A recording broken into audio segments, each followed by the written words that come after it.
Hello and welcome to Leelalicious. My name is Regina and today I'm going to show you how to make healthy banana bread.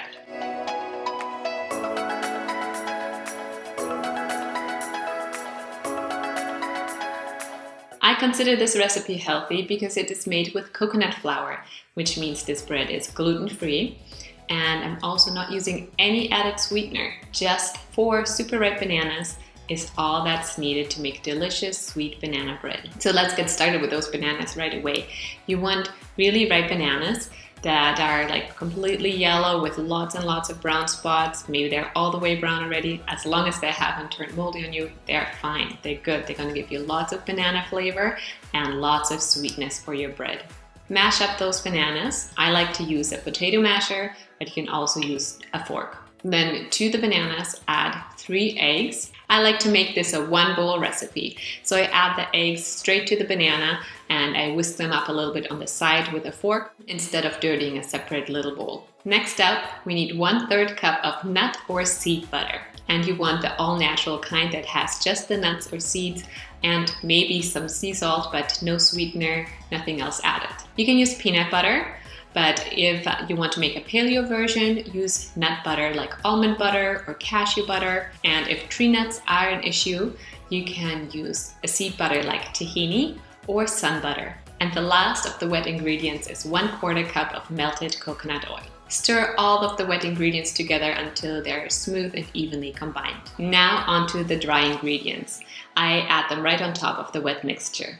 First up, we have 1/2 cup of coconut flour.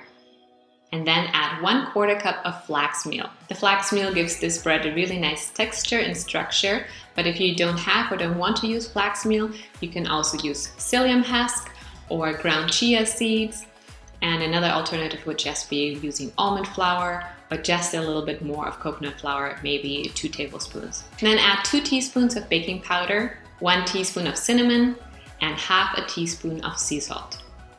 Fold in those dry ingredients until they're nicely incorporated into the batter and you have no more pockets of dry flour left. Add-ins for this banana bread are optional, but I really like contrasting textures in all of my food, so I'm using both walnuts and chocolate chips for a total of 2/3 cup of add-ins.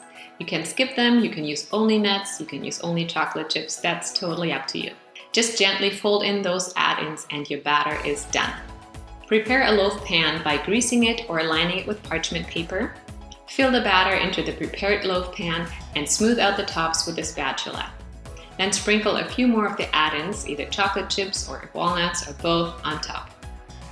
Bake your banana bread in a 350-degree oven for about 15 minutes. Once the bread is done, let it cool in the loaf pan until it's almost completely cool. Once the bread is at room temperature, invert the pan to remove the loaf. Slice up your banana bread and enjoy as is, or you can spread some peanut butter on top. Personally, I like to toast the slices. This like slight crunch on the outside is absolutely delicious. You can store the banana bread at room temperature for 1 to 2 days.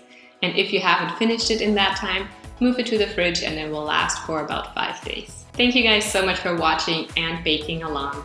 Be sure to like, share, and subscribe to see more delicious, healthy recipes on my channel.